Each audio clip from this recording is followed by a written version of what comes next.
Unang biyahe patungong Palawan ang sinakyan ni Alexa. Sa kabila ng pagpigil ni Eleanor na manatili muna siya sa Maynila, ay hindi na pahinuhod ang dalaga. Mabigat ang dibdib na tinanaw niya ang dagat. Sana'y maging maligaya sina Jake at Sandra. Gusto niyang mangilabot ng maisip na posibleng magtatalik sina Jake at Sandra. Iyon ang isang posibilidad na malamang na mangyari. Silang magkapatid sa iisang lalaki. Gusto niyang umiyak ng umiyak. Dalawang magkaibang emosyon ang nasa dibdib niya. Paninibugho para sa kapatid at desensi. Pero hindi iyon alam ni Jake, maliban na lamang kung totoo ang sinasabi ni Sandra na wala talagang nangyari between her sister and Ryan noong gabing iyon. His wife couldn't be a virgin the second time around. Paano yon ipaliliwanag ni Sandra kung sakali? Tuluyan na siyang napaiyak. Ano itong nagawa niya? Nagkamali ba si Eleanor na hingi ng tulong niya? At nagkamali rin ba siya sa pagsang-ayon? Natiyak niya ang kamalian ng lahat ng mga pagpapasya at huli na para sa pagsisisi. Tanging siya ang naiwang sugatan sa mga pangyayari. Kung kailan maghihilam ang sugat ay hindi niya matiyak. Sa loob ng maikling panahon ay minahal niya si Jake, pero batid niyang sa simula pa lamang ay problema na ang pinasok niyang relasyon. Hindi siya dapat masaktan dahil alam niya ang kahihinatnan sa una pa man. Dumating at umalis siya sa buhay nito na tila bula, walang sariling identity. Umiyak siya ng umiyak at hindi pinansin ang ilang matang nakatingin sa kanya. 3:00 ng hapon nang dumating si Jake sa mansyon. "Nasaan si Ma'am Sandra mo?"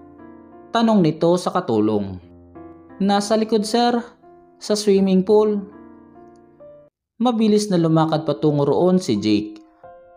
Mula sa pinto sa bukana ay tahimik nitong pinanood si Sandra sa marahang paglangoy. Makalipas ang ilang sandali ay napuna ng babae ang presensya ng asawa. Mabilis na umahon si Sandra. Dinampot ang tuwalyang nakasabit sa silyang bakal at nilapitan si Jake habang tinutuyo ang buhok. "Hello Jake," nakangiting sa lubong ng dalaga. "Kumusta ang papa?" "Mabuti Sandra," sagot nito na nagsalubong ang mga kilay. Hinagod ng tingin ang kabuuan ng dalaga. "Bakit sa tingin ko ay malaki ang nabawas sa timbang mo?" Umiwas ng tingin ang dalaga. Nagpatiun ang pumasok sa loob. "I've been doing some swimming exercise sa loob ng 3 araw. Ganun ba ka-epektibo ang slimming program na iyon?" "Well, I'm glad. I can recommend it to some friends." Nilingon ang katulong. "Lucy, dalhin mo sa itaas ang gatas ko." "Opo, ma'am." "Iniwan ko sa Batangas si Ryan." Patuloy ni Jake sa pagsasalita habang nakasunod sa kanya papanhik sa itaas. "Oh? What made your brother stay longer?" Tuloy-tuloy ang dalaga sa silid kasunod pa rin si Jake. "I know Ryan hated country life." Pansamantala ay doon na muna siya kasama ang asawang si Marcy. Pangangasiwaan niya ang planta. Patuloy na pinanonood ng lalaki ang pagbubukas ni Sandra ng wardrobe at pagkuha ng ibibihis. "Magbibihis ako Jake, iwan mo muna ako. I'll see you downstairs," ani ni Sandra. Tumaas ang isang sulok ng mga labi ng lalaki. "You're almost naked dyan sa suot mong string bikini. What difference does it make?" "A lot Jake, so please," naiiritang sabi. Humakbang papalapit si Jake at inalis mula sa mga balikat ni Sandra ang tuwalya. "Nakita ko ng lahat yan, di ba?" he said softly. Bigla ang pagbaling ng tingin ng dalaga. Hindi ang uri ni Alexa ang maghuhubad sa harapan ni Jake. She's too conservative. Baka ang sinasabi ni Jake ay ang pangyayari sa Batangas, when Ryan tried to make pass on her and she cried. Kumot lang ang itinabing ni Sandra sa katawan noon. Hinaplos ni Jake ang mga balikat ng asawa. "I miss you Sandra." Umiwas ang dalaga. "What are you talking about?" Naiiritang sabi. "Gusto kong magbihis, kaya maaari bang lumabas ka muna?" Ilang sandali munang tumitig ang lalaki bago binuksan ang connecting door at pumasok sa sariling silid. Nakahinga ng maluwag si Sandra. Isang body hugger na miniskirt ang napili ng dalaga. Pinatuyo ng blower ang buhok. Naglagay ng light makeup at nag-spray ng paboritong pabango. Pagkatapos magsuot ng flat sandals ay binuksan ng pinto at nakasalubong ang maid na may dalang isang baso ng gatas. Dalhin mo sa ibaba yan, Lucy, sa terrace. Sa terasa ay abalang-abala ang isip ni Sandra. Hindi nito mapaniwalang nasa Batangas na si Ryan. Paano mapupuntahan ng dalaga ang lalaki nang walang dahilan? Napapitlag si Sandra nang maramdaman ang pagdantay ng kamay ni Jake sa kanyang mga balikat. Pagkatapos ay yumuko ang lalaki at hinalikan ang batok ng dalaga bago pa nakaiwas ang huli. Nanlisik ang mga matang hinarap nito ang lalaki. Hindi ko alam kung ano ang gusto mong palabasin. Pareho nating alam kung para saan ang pagpapakasal na ito. I know you hate me, Jake. Dahil inaakala mong kagagawan ko kung bakit ako pinagsamantalahan ni Ryan. Na hindi gagawin ni Ryan iyon kung hindi ako nagbigay ng motibo. Halos magdikit na ang mga kilay ng lalaki. Hindi ba, Sandra? Magkasintahan kami, Jake. He promised to marry me. He told me that he loved me. Hindi ko akalaing ganoon ka ka-naive, Sandra. Men are men. Kung ikaw si Ryan, Jake, gagawin mo ba ang ginawa niya? Nalito ang lalaki. Pumasok sa isip ang huling pagtatalik nito at ng asawa. Didn't he almost rape her kung hindi lamang ito tumugon? Pero iba ang sitwasyon nila. He was consumed by anger and jealousy. Kung hindi gumanti ng init ang asawa at nanlaban, itutuloy din ba ni Jake ang balak gawin? Hindi maisip ng lalaki ang sagot. Ang tanging masasabi nito ay nagsindi ng higit pang damdamin ang ginawang pagtugon ng asawa. Nilapitan ni Jake si Sandra. Hinapit at niyakap sa pagkabigla ang dalaga. Let's forget about it, Sandra. He was kissing her temple. Pagkatapos ay pinagapang ang mga labi sa pisngi ng babae. Nakaraan na iyon. Patuloy nito sa pagitan ng paghalik. Sari-sari ang nasa isip ni Sandra sa mga sandaling iyon. She wanted to welcome the peace offering na iniaalok ni Jake. Pikit matang tinanggap ng dalaga ang halik and kiss him back. Pagkatapos ay pumasok naman sa isip ang kapatid. Minsan man ay hindi nangyaring lumapit si Jake noong araw para hawakan ng dalaga o yakapin tulad ng ginawa nito ngayon. Nagsinungaling ba si Alexa tungkol kay Jake o ang lalaki mismo ang nagbago? Kung ano man ang sagot sa mga iniisip ni Sandra ay hindi na makuhang makapangibabaw dahil sa biglang paghinto ni Jake. Bahagya nitong inilayo ang asawa at tinitigan. I'm sorry. Ang mahinang sabi nito sabay bitaw. Sorry? You were sorry that you kissed me? Yes. No. Bahagya nitong ipinilig ang ulo.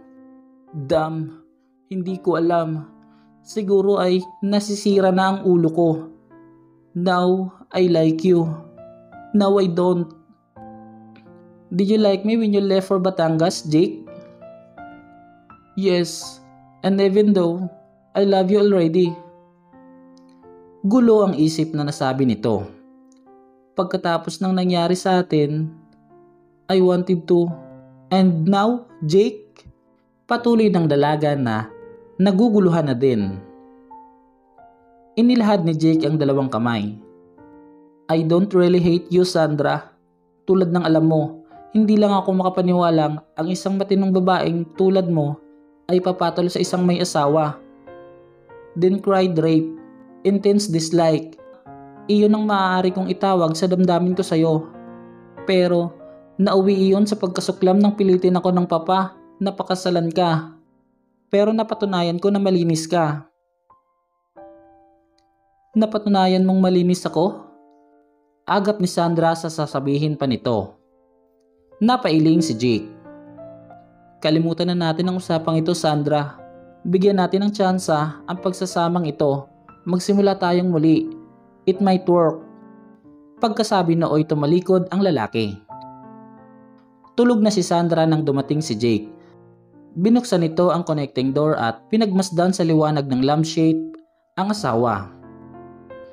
Imposible ang iniisip ko. Anito sa sarili. There couldn't be two Sandra. Tapos ay marahang isinara uli ang pinto. Hindi inaasahan ni Sandra ang bisitang dinatnan pagbaba. Bernard? Anong ginagawa mo rito? Nasa Paso de Blas na si Alexa. Alam ko. Sandra, this is insane. Si Bernard na pilit nagpapakahinahon. Si Alexa ang asawa ni Jake. In all decency, hindi mo magagawa ito. Nakikiusap ako sa'yo. Sasabihin mo kay Jake ang totoo. Iyan ay kung hindi pa niya napupuna ang kaibahan ninyo ni Alexa. Kalmanting naupo ang dalaga sa malaking sofa. Bakit mo ito ginagawa, Bernard? Siguro dahil sa pakialamero ako. Hindi ko alam. Ngumiti si Sandra. Yes, malaki nga lang ang kalamangan mo kay Jake dahil alam ko ang existence ng bawat isa sa inyo. Binalingan nito ang dalaga. Nakikiusap ang tinig. Sandra, please. Paano kung may nangyari na kina Alexa at Jake? Sinira mo ang buhay ng iyong kapatid. Are you doing this for her? May bahagyang talim sa tinig ng dalaga. For her, for you, for morality and decency, for what is right. Pagalit nitong sagot. Alexa used to live a very simple life. Nang malaman niyang may kapatid pala siyang nangangailangan ng tulong, hindi siya nag-atubiling tulungan ka. Mali man o tama. Huwag mong gawin ito sa kanya, Sandra. Huwag mong gawin ito sa iyong sarili dahil lamang sa pera. Hindi kumibo si Sandra na natiling nakatingin kay Bernard. Pagkatapos ay tumayo. Thank you for coming, Bernard. At maraming salamat uli sa pagmamalasakit mo. Gusto ko nang mapag-isa. At tinalikuran nito ang binata upang pumanhik sa itaas. Sandra! Nanlulumong tawag ni Bernard subalit tuloy-tuloy sa pagpanhik ang dalaga. Alexa, lumabas ka nga rito. Tawag ni Roberto sa anak habang nakatanaw sa itaas ng bintana. Bakit, Daddy? Hindi ba't helicopter ng mga Fortalejo ang bumababa sa kapatagang iyon? Itinuro ni Roberto ang bumababang helicopter. May 40 metros ang layo mula sa kanila. Oho, Daddy. Ayun at nakatatak ang logo sa helicopter eh. Pero bakit kaya nandito? Hayun at may bumabang sakay. At mukhang dito sa atin ang tungo. Nagsalubong ang mga kilay ni Alexa. Sunod-sunod ang tambol ng dibdib niya habang nakikita ang papalapit na lalaking halos ay natitiyak na niya kung sino. Kung bakit at paano niyang nalaman, ewan, marahil ay puso niya ang nagsasabi. Dad, kung hindi ako nagkakamali ay si Jake ang papuntang iyan dito sa atin. Si Jake? Ang asawa mo? Pero bakit? Ang akala ko ba'y... Umalis mula sa bintana si Alexa. Natitiyak niyang si Jake ang papalapit sa kanila. Halos sumabog ang dibdib niya sa kaba. Nakahapong naupo sa sopa. Bakit siya naparito, Daddy? Alam kaya niyang tungkol sa amin ni Sandra? Malalaman natin pagdating dito. Sagot ni Roberto na nakatanaw sa papalapit na lalaki. Daddy, ano ang gagawin ko? Abay, edi mag-usap kayo at nang malinawan mo. Baka nakapag-isip ng matino ang kapatid mo at sinabi ang katotohanan sa kanya. Baka nagagalit si Jake, Daddy.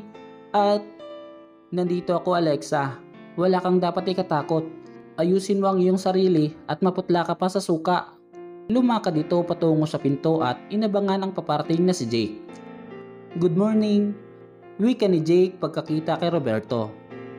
Ako si Jake Atienza. Alam ko. Agap ni Roberto. Ako ang ama ni Sandra at Alexa. Ikinalulungkot ko ang paraang ito ng pagkilala natin, Mr. Montejo. Pero, maaari ko bang makausap ang asawa ko? Kung ang intensyon mo'y... Wala ho akong intensyong masama. Agap ni Jake na itinoon ang mga mata sa loob. Gusto ko lang siyang makausap. Please. Nasa loob ang anak ko. Pumasok sa loob ng bahay si Jake matapos magpasalamat. Sa dulo ng sala ay naroon si Alexa at palakad-lakad. Lumingon siya nang marinig ang mga yabag papasok. Jake? Hindi ko alam ang mga sasabihin ko. Kagabi at kanina ko pa pre-practice lahat. but I've lost them all," he said gently. "We just can't stand her staring at each other." "Why not? In fact, that's a very good idea. And never again will I confuse you with anyone. Gusto kitang titigan. Memorize each and every line, every freckles, and every mole, and every birthmark." Humakbang ito papalapit sa kanya. "Bakit ka narito, Jake?" "To reclaim my wife." "Si Sandra?" Sinabi niya sa akin ang lahat. Hinawakan nito ang mukha niya at itinaas. "Sa unang araw pa lang ng pagsasama natin ay gusto ko nang maniwalang hindi si Sandra ang pinakasalan ko.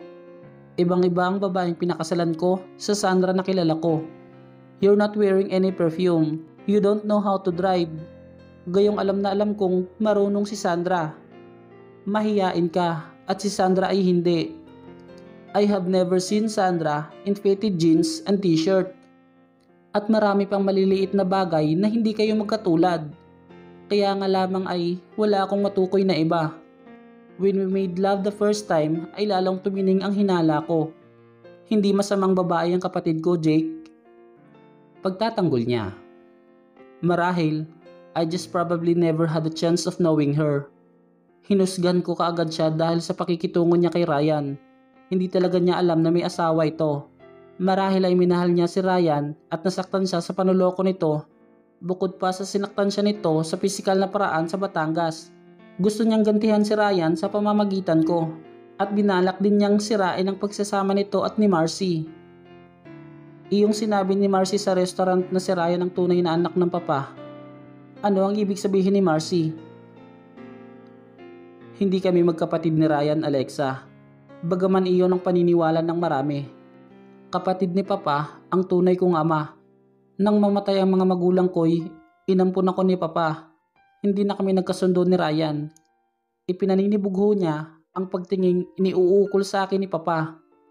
Nang magsilaki kami sa akin ipinamana ng Papa ang negosyo ng pamilya.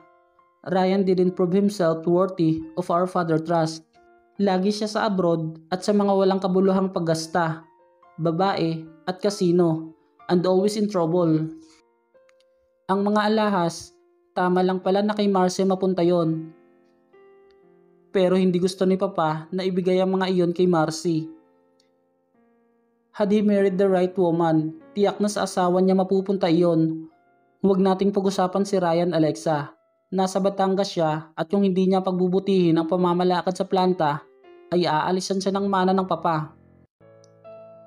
Nawala nang sasabihin si Alexa. Binawi ang muka subalit niyakap naman siya ng asawa. Come back home with me, Alexa. Hindi mo gustong pakasalan si Sandra, Jake. Sa nangyari ay madali mong ipapaanal ang kasal natin. Totoo iyon, pero hindi si Sandra ang pinakasalan ko, kundi ikaw. And I want you, and I miss you like hell. Pagkatapos ay umiling-iling ito. No, to tell you that I want you and miss you are the biggest understatement. I love you, Alexa. Dahil ikaw ay ikaw. 2 araw sa mansyon si Sandra, pero hindi lumulukso ang puso ko sa kanya. I knew it when I kissed her. You kissed her? Nag-iba ang ekspresyon ng mga mata niya. Only because I thought she was you. Maliban sa maraming kaibahan, ay hindi ko malalamang dalawa kayo. Only my heart told me so, and my heart rejected her. Funny pero naniniwala siya sa sinasabi nito. Umaawit ang puso niya sa kaligayahan. I may not grace your table elegantly with my blue jeans. Who cares? You're gorgeous sa kupas mong maong at rubber shoes.